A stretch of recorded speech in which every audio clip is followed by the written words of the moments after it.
अस्सलाम वालेकुम दोस्तों, मैं सरफराज अहमद और आप देख रहे हैं फैक्ट्स बात। दोस्तों, सीजन 2 एपिसोड 50 की शुरुआत कुछ इस तरह से होती है कि सलीबी सिपाही पेट्रोस और उसके साथी को तोगाय के सिपाही उसकी आंखों पर पट्टी लगाकर अनजान जगह पर ले आते हैं। फिर उनकी आंखों की पट्टी को खोल दी जाती है, जिसके बाद दोनों इधर उधर देखते हैं और सोचते हैं कि जाने हम कहाँ आ गए हैं। लेकिन चैनल पर नए आने वाले दोस्तों से गुजारिश है कि मेरे चैनल को सब्सक्राइब करके मेरा हौसला बढ़ाएं, ताकि मैं और भी इंटरेस्टिंग वीडियोस आप लोगों के सामने लाता रहूं।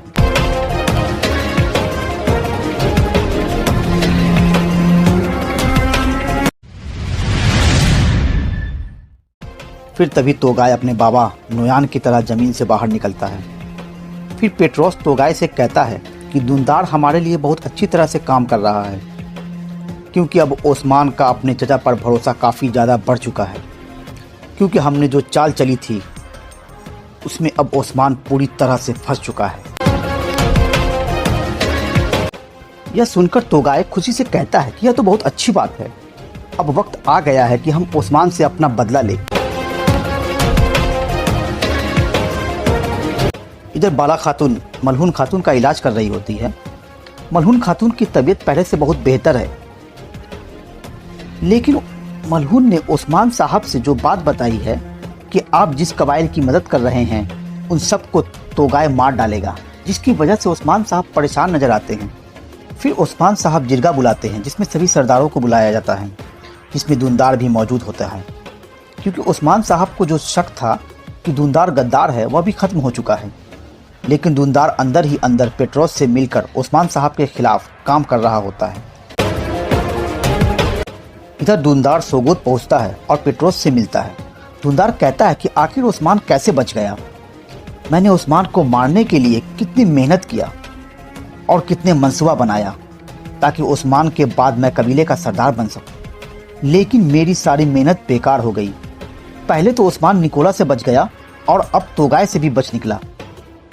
फिर पेट्रोस दुंदार को सारी बात बताता है कि हमने ओस्मान के साथ क्या चाल चली है। अगर उस रोज तोगाय ओस्मान पर हमला कर देता तो हम ओस्मान को जाल में नहीं फंसा पाते, इसलिए तोगाय ने ओस्मान पर हमला नहीं किया ताकि ओस्मान को तुम पर पूरी तरह से भरोसा हो जाए। फिर हम तुम्हारे जरिए ओस्मान को अपने जाल में फंसाकर उससे बदला लेंगे। इधर दूसरी तरफ किले में हेलन आरा से कह रही है कि अब निकोला और भी ताकतवर होकर कुस्तुनतुनिया से आने वाले हैं। फिर तभी निकोला अपने नए भेष में वहां पहुंचता है। निकोला आरा से कहता है कि क्या तुम्हें पता है कि ओस्मान हमसे बदला लेने के लिए सभी तुर्क कबाइल को एक कर रहा है, क्योंकि वह हमारे किले अनागोल पर कब्जा करना चाहता है। इसलिए जब ओस्मान अनागोल पर हमला करेगा तब हम दूसरी तरफ सगोत पर धावा बोल देंगे। इधर मंगोल का सिपाही जराकुटाई को कैद करके तोगाय के पास ले आता है। तो तोगाय का सिपाही जराकुटाई से उसके बारे में पूछता है, तो जराकुटाई कहता है कि मैं बालगाय का सिपाही हूँ। ओस्मान ने बालगाय को मार दिया, लेकिन मैं जिंदा रह गया ताकि मैं ओस्मान से बदला ले सकूं। फिर सिपाही कहता है कि तुम हमारे साथ शामिल होना चाहते हो तो हमारे लिए क्या तोहफा पेश करोगे। जराकुटाई कहता है कि गोहातू का सबसे बड़ा दुश्मन ओस्मान और उमर बे एक हो रहे हैं, इसलिए हमें उन्हें एक होने से पहले ही मार डालना चाहिए, नहीं तो वो और भी मजबूत हो जाएंगे। फिर तोगाय कहता है कि तुम्हारे अंदर से बकरियों की बू और गद्दारी नजर आ रही है, मैं तुम पर भरोसा क्यों करूं। जराकुटाई कहता है कि मैंने अपनी रूह तकसीम नहीं की ताकि मैं ओस्मान से बदला ले सकूं, मुझे एक मौका दो। फिर तोगाय अपने सिपाही को हुक्म देता है कि इसे मार डालो और इसकी लाश चील कौवे को खिला दो, अगर इसने कोई भी चालाकी की तो। फिर मंगोल कमांडर जराकुटाई को साथ लेकर उमर बे के कबीले की तरफ आता है, जो अभी बन रहा होता है। फिर अंदर से एक सिपाही आता है और कहता है कि जनाब जराकुटाई सही कह रहा है, वह अपना पड़ाव यहीं जमाने की तैयारी कर रहे हैं। कमांडर कहता है कि खून बहाने के लिए तैयार हो जाओ। फिर मंगोल सिपाही कबीले पर हमला कर देता है। लेकिन उस्मान साहब और उनके सिपाही वहाँ पहले से ही तैयार होते हैं, क्योंकि जरा कुटाई ने उन्हें सब कुछ पहले से बता रखा था। फिर दोनों सिपाही को बीच में मुठभेड़ होता है। जरा कुटाई भी मंगोल सिपाहियों को बड़े शानदार अंदाज में मारता है। फिर उस्मान साहब और उनके सिपाही एक एक करके सभी मंगोलों को जहन्नुम रसीद कर देते हैं। फिर उस्मान साहब जरा कुटाई से कहते हैं कि अच्छा हमला था जरा कुटाई। जरा कुटाई कहता है शुक्रिया जनाब। फिर उस्मान साहब गोकतुक और दीगर सिपाहियों से कहते हैं कि खतरा अभी टला नहीं है, बल्कि हमें तैयार रहना चाहिए, क्योंकि मंगोलों की मौत का जब तोगाई को पता चलेगा तो वो हमसे बदला लेने के लिए जरूर आएगा। फिर वह निकोला से मिलेगा। फिर सब वहाँ से चले जाते हैं। इधर जंगल के रास्ते से मलहून खातून अपने सिपाहियों के साथ जा रही होती है। फिर वह निकोला के महल पहुँचती है और निकोला से कहती है कि मेरे बाबा पर हमला तुम्हारे सिपाहियों ने किया था। फिर तभी वहाँ तोगाय पहुँच जाता है।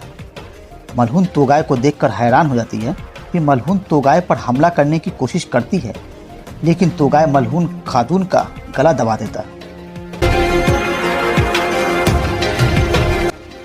तोगाय मलहून खातून का गला इतने जोर से दबाता है कि वह तकलीफ से कहर उठती है।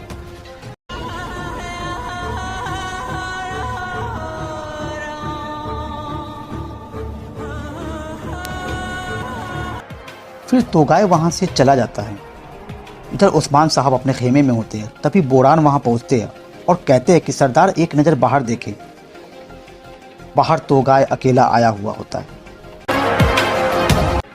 उस्मान साहब जब बाहर निकलते हैं तो देखते हैं कि तोगाय अकेला आया हुआ है। तोगाय कहता है देखो बिल्कुल अकेला आया हूँ।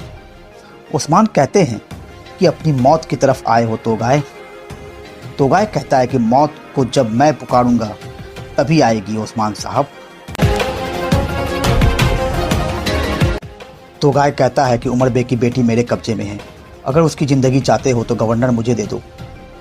उस्मान साहब कहते हैं कि अगर उस लड़की को तुमने हाथ भी लगाया तो तुम्हारी सारी हड्डियां तोड़कर तुम्हारे चमड़े को कबीले के बाहर लटका दूंगा।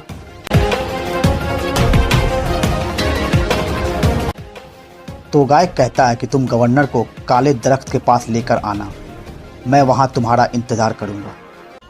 तो दोस्तों इस तरह से कुर्लुस उस्मान सीजन 2 एपिसोड 50 खत्म हो जाता है।